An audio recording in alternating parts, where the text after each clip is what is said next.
रक्त समूह के खोजकर्ता हैं। रक्त समूह के खोजकर्ता कौन हैं? रक्त समूह के खोजकर्ता हैं लैंडस्टीनर। कौन है? रक्त समूह के खोजकर्ता हैं लैंडस्टीनर। मोस्ट इम्पोर्टेंट क्वेश्चन है आपके एग्ज़ाम के लिए।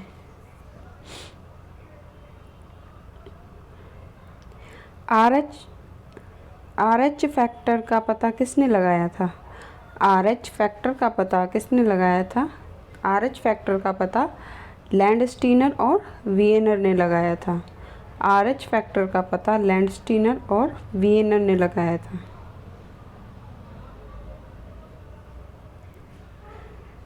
किस रुधिर वर्ग में एंटीबॉडी नहीं पाई जाती है?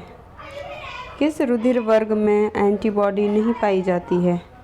तो कौन सा वर्ग है, यानी कि कौन सा ब्लड ग्रुप है जिसमें कि एंटीबॉडी नहीं पाई जाती है? तो वो है ब्लड ग्रुप AB, जिसमें कि एंटीबॉडी नहीं पाई जाती है।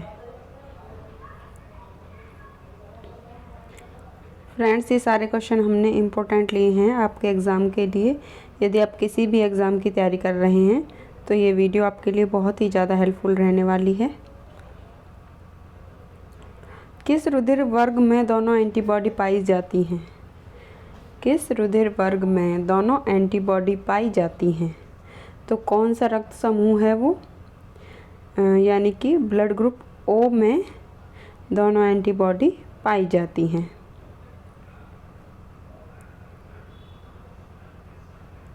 RH फैक्टर का संबंध किससे है? RH फैक्टर का नाम किससे संबंधित है? तो ये किससे संबंधित है? RH फैक्टर बंदर से संबंधित है। RH फैक्टर किससे संबंधित है? बंदर से। कौन सा रक्त समूह सर्वग्राही है? कौन सा रक्त समूह सर्वग्राही है? यानी कि कौन सा ब्लड ग्रुप है जो सर्वग्राही, यानी तो ये है ब्लड ग्रुप AB, जो सबसे ले सकता है। सर्वग्राही है यानी कि ब्लड ग्रुप AB, सारे ही ब्लड ग्रुप इसमें शामिल किए जा सकते हैं, यानी कि ये सभी से ले सकता है।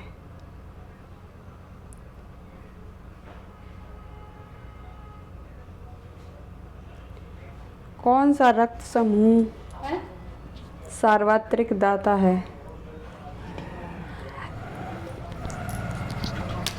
कौन सा रक्त समूह सार्वत्रिक दाता है? तो कौन सा रक्त समूह है? ये है रक्त समूह O, जो सभी को दे सकता है। तो वो है ब्लड ग्रुप, कौन सा ब्लड ग्रुप है ये है ब्लड ग्रुप O, जो सभी में शामिल किया जा सकता है, यानी कि ब्लड ग्रुप O है जो सभी को दे सकता है।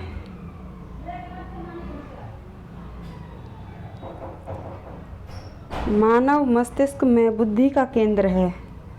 मानव मस्तिष्क में बुद्धि का केंद्र है। मानव मस्तिष्क में बुद्धि का केंद्र कौन सा है?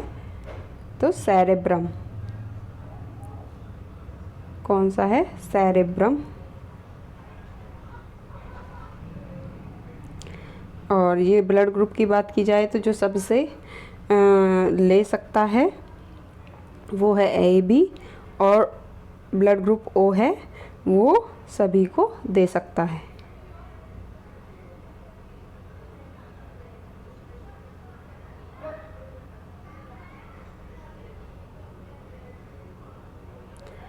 मानव के मस्तिष्क का सबसे बड़ा भाग कौन सा है?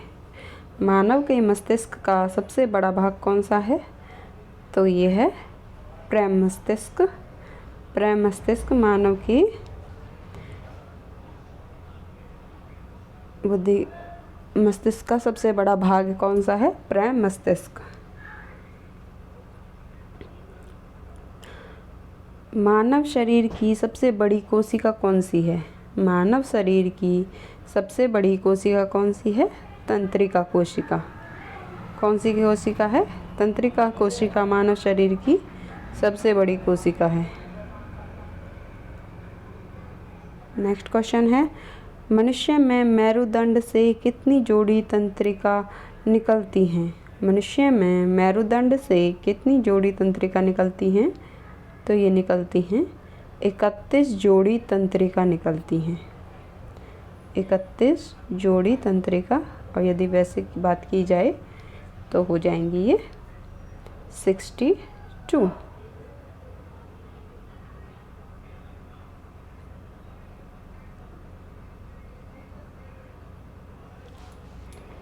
श्वसन की क्रिया संपन्न होती है।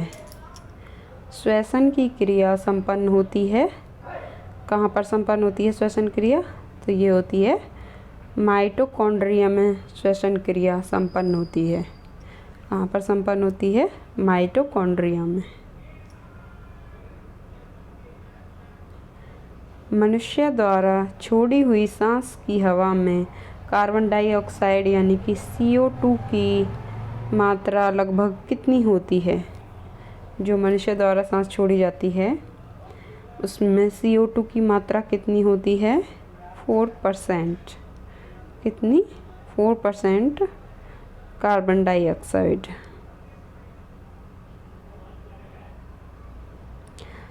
क्रेब्स चक्र में किसका संश्लेषण होता है? क्रेब्स चक्र में किसका संश्लेषण होता है? तो ये होता है पायरुविक अम्ल का। किसका संश्लेषण होता है क्रेब्स चक्र में? पायरुविक अम्ल का। मोस्ट इम्पोर्टेंट क्वेश्चन है आपके एग्ज़ाम के लिए।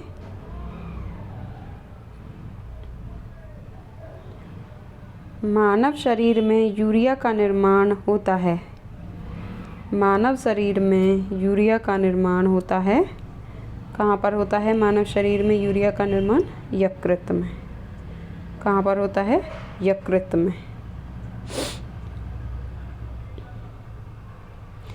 किस कारण मानव मूत्र का पीला रंग होता है? किस कारण मानव मूत्र का पीला रंग होता है? किस कारण होता है? यूरोक्रोम के कारण मानव मूत्र का रंग पीला होता है। नेफ्रॉन संबंधित है। नेफ्रॉन किससे संबंधित है? वृक्क से।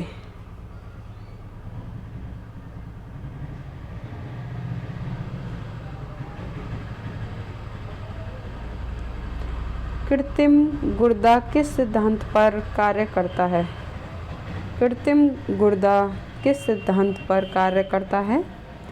तो ये कार्य करता है डायलिसिस के सिद्धांत पर। किस सिद्धांत पर कार्य करता है कृत्रिम गुर्दा? डायलिसिस सिद्धांत पर।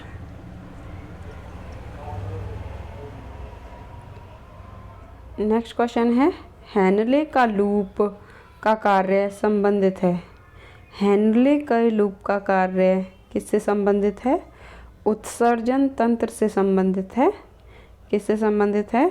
हेनले का लूप का कार्य उत्सर्जन तंत्र से संबंधित है।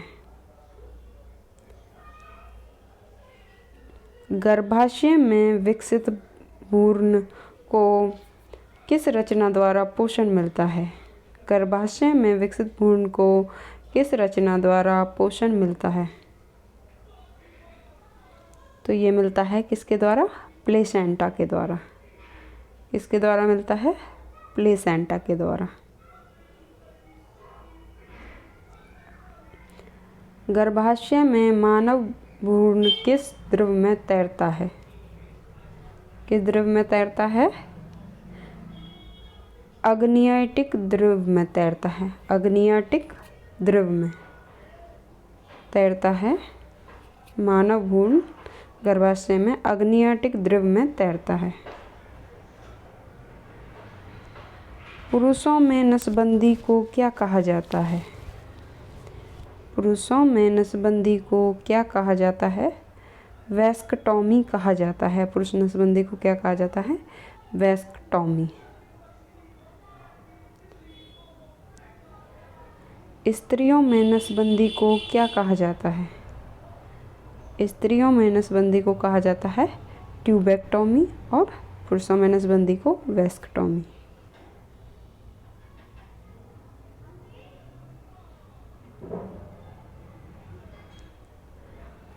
प्रथम परखनली शिशु का नाम था। प्रथम परखनली शिशु का नाम क्या था? लुइस। इम्पोर्टेंट क्वेश्चन है आपके एग्ज़ाम के लिए। प्रथम परखनली शिशु का नाम लुईस।